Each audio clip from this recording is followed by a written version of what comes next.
طرف دہتی ہوئی آگ کی اونچی لپٹیں تھیں اور دوسری طرف ایک اکیلا انسان۔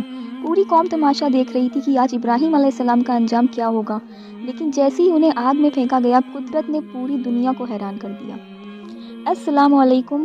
سٹوریز آف پروفٹس کے ڈے 4 میں آج ہم بات کریں گے اس عظیم نبی کی جنہیں اللہ نے اپنا دوست یعنی خلیل اللہ کہا۔ حضرت ابراہیم علیہ السلام کی زندگی امتحانوں کی وہ داستان ہے جو آج ہم حج اور بقرہ عید کی شکل میں یاد کرتے ہیں۔ آئیے جانتے ہیں ان کی پوری داستان۔ حضرت ابراہیم علیہ السلام ایک ایسے گھر میں پیدا ہوئے جہاں ان کے والد خود مورتی بنایا کرتے تھے، لیکن ابراہیم علیہ السلام کا دل بچپن سے یہ ماننے کو تیار نہیں تھا کہ پتھر کی یہ مورتیاں خدا ہو سکتی ہیں۔ قرآن بتاتا ہے کہ انہوں نے چاند، ستاروں اور سورج کو دیکھا اور سوچا کہ شاید یہ خدا ہے، لیکن جب وہ ڈھل گئے تو انہوں نے کہا، میں ڈوبنے والوں سے محبت نہیں کرتا۔ انہوں نے پہچانا کہ ان سب کا بنانے والا کوئی ایک ہے جو سب سے بڑا ہے۔ ایک دن جب قوم میلے میں گئی ہوئی تھی، ابراہیم علیہ السلام نے مندر میں داخل ہو کر سارے چھوٹے چھوٹے مورتیوں کو توڑ دیا اور کلہاڑا سب سے بڑے مورتی کی گلے میں ڈال دیا۔ جب قوم واپس آئی اور پوچھا تو انہوں نے بڑی حکمت سے کہا، اس بڑے بت سے پوچھو نا۔ لوگوں کو سمجھ تو آ گیا، لیکن ان کی ضد اور تکبر نے انہیں اندھا کر دیا تھا۔ بادشاہ نمرود نے فیصلہ کیا کہ ابراہیم کو زندہ جلا دیا جائے۔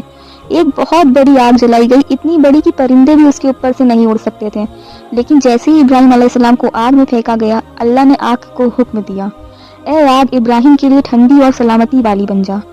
آگ ایک خوبصورت باغ بن گئی اور ابراہیم علیہ السلام کو کچھ نہیں ہوا۔ آگ کے واقعے کے بعد آپ نے عراق سے فلسطین اور پھر مصر کی طرف ہجرت کی۔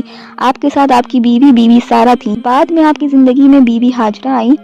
بڑھاپے میں اللہ نے انہیں بیٹا عطا کیا جن کا نام حضرت اسماعیل علیہ السلام رکھا گیا۔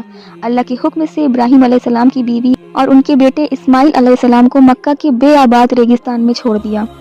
وہیں اسماعیل علیہ السلام کے قدموں سے زمزم کا چشمہ جاری ہوا جو آج تک پوری دنیا کو پانی پلا رہا ہے۔ جب اسماعیل علیہ السلام تھوڑے بڑے ہوئے تو ابراہیم علیہ السلام نے خواب دیکھا کہ وہ اپنے بیٹے کو ذبح کر رہے ہیں۔ یہ اللہ کی طرف سے امتحان تھا۔ بیٹے نے بھی کہا، ابا جان آپ وہی کیجئے جس کا آپ کو حکم ملا ہے۔ جب ابراہیم علیہ السلام نے بیٹے کی گردن پر چھری رکھی تو اللہ نے ان کی نیت کو قبول فرمایا اور اسماعیل علیہ السلام کی جگہ ایک دمبا بھیج دیا۔ زندگی کے آخری حصے میں باپ اور بیٹے نے مل کر اللہ کا گھر خانہ کعبہ تعمیر کیا۔ ابراہیم علیہ السلام نے دعا مانگی کہ اے اللہ، اس شہر کو امن والا بنا اور یہاں ایک ایسا نبی بھیج جو تیری آیتیں پڑھ کر سنائے۔ حضرت ابراہیم علیہ السلام کی یہی دعا ہزاروں سال بعد ہمارے پیارے نبی حضرت محمد صلی اللہ تعالیٰ علیہ وسلم کی شکل میں پوری ہوئی۔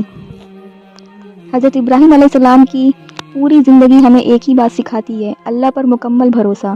چاہے آگ ہو یا ریگستان، اگر اللہ ساتھ ہے تو ہر مشکل آسان ہے۔ دوستو